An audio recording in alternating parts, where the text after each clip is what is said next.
Hi hello friends, இன்றைக்கி குட்டி குட்டியாக பண்ணக்கூடிய காயின் பரோட்டா தான் எப்படி செய்யலான்னு பார்க்க போகிறோம். ஸோ அதை பண்ணுறதுக்காக 1/2 கிலோ மைதா எடுத்திருக்கேன். இது கூட 1 ஸ்பூன் உப்பு, 1 ஸ்பூன் சர்க்கரை சேர்த்துட்டு ஒரு முட்டையை உடச்சி ஊற்றி கொஞ்சம் கொஞ்சமாக தண்ணி சேர்த்துட்டு நல்லா சாஃப்டான மாவு பதத்துக்கு கலந்து வைக்க போகிறோம். ரொம்ப திக்காக இல்லாமல் நல்லா சாஃப்டாக இருக்கிற மாதிரி பார்த்துக்கணும். மாவை இந்த பதத்துக்கு கொண்டு வந்த பிறகு மேலே கொஞ்சம் ஆயில் விட்டு ஸ்ப்ரெட் பண்ணி விட்டுட்டு ஒரு ஈரமான வெள்ளை துணியை மேலே போட்டு மூடி வச்சுட்டு 1 ஹவருக்கு பிறகு ஓப்பன் பண்ணால் மாவு நல்லா ஊறி ரெடியாக இருக்கும். இப்போ நார்மலாக புரோட்டாக்கு போடுற மாதிரியே போல் போட்டு எடுத்துக்கலாம்.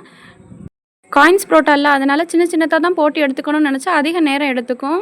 போல் போட்டதாக 1/2 ஹவருக்கு ஊற விட்டுட்டு 1/2 ஹவருக்கு பிறகு கையில் நல்லா ஆயில் தடவிட்டு இந்த மாதிரி விரித்து எடுத்துக்கலாம். அப்படி வரலைன்னா சப்பாத்தி கட்டையை யூஸ் பண்ணி கூட நீங்கள் விரிச்சுக்கோங்க. இப்போ இந்த அளவுக்கு விரிவு கொடுத்த பிறகு ஒரு நைஃப் எடுத்து இதை 2ஆக இந்த மாதிரி கட் பண்ணி எடுத்துக்க போகிறோம். கட் பண்ணதை இந்த மாதிரி உள்ளங்கையில் சுற்றி எடுத்துக்கலாம். இப்படி எல்லா போலுக்கும் பண்ணிவிட்டு கையில் மறுபடியும் எண்ணெய் தொட்டுட்டு இந்த மாதிரி அழுத்தி விட்டால் போதும். நமக்கு எந்த சைஸ்க்கு வேணுமோ அந்த அளவுக்கு அழுத்தி விட்டுக்கலாம். இப்போ ஸ்டவ் ஆன் பண்ணி தோசைக்கல்ல போட்டு எடுத்துக்க போகிறோம். லைட்டாக எண்ணெய் சேர்த்துட்டு நாம் விரித்து வச்சுருக்கதை உள்ளே சேர்த்துக்க வேண்டியதுதான். நான் 6 தான் போட்டு எடுத்திருக்கேன். மேலே லைட்டாக நல்லா ஆயில் சேர்த்துக்கோங்க.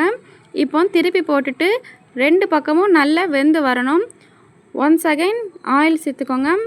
நல்ல கோல்டன் ப்ரௌன் கலரில் வந்த உடனே எடுத்துட்டு கொஞ்சம் சூடாக இருக்கும்போதே அடித்து எடுத்துக்க போகிறோம். ஆறின பிறகு அடித்தோம்னா பர்ஃபெக்டாக வராது. அவ்வளோதான், குட்டியான காயின்ஸ் பரோட்டா ரெடி. ட்ரை பண்ணிவிட்டு மறக்காமல் சப்ஸ்கிரைப் பண்ணிக்கோங்க. இன்னும் ஒரு வீடியோவில் மீண்டும் சந்திக்கலாம்.